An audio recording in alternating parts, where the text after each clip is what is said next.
good. When you see the mercy thing the right way, I mean, it will tear you up. That story I tell about that little girl, man, it's like, I remember it's like the casino story when that Queen song was playing, Find Me Somebody to Love. Right. And then God came and said, Greg, that's what was going on in my head when I was making creation.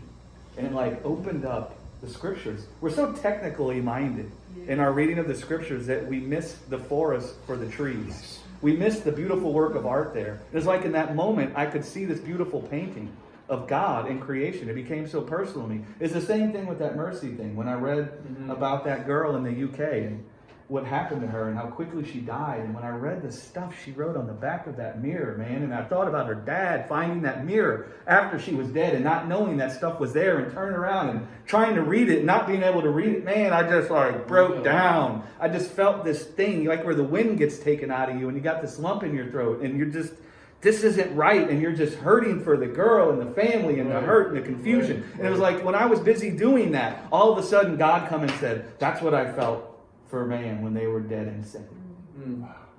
Oh. Now that changes the whole thing. Yeah, it changes the way you think about everything he did. Right? Because we supplanted what was really in God's heart. This thing I just described. We supplanted that with God's dissatisfaction and anger with man. And then we built the gospel on that. Instead of building the gospel on the God of all glory's heart was torn apart. His deepest insides was laid bare when he saw man suffering at the hands of sin and death. Yeah. And then you build the gospel on that. That's when you start getting the gospel right. Amen. Yeah. You start seeing what was the emotion in God's heart when he came, when he had his son come to die on the cross. It was that.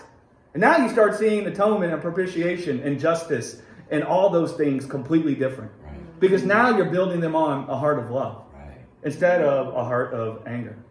And then you start seeing the whole thing right. Right.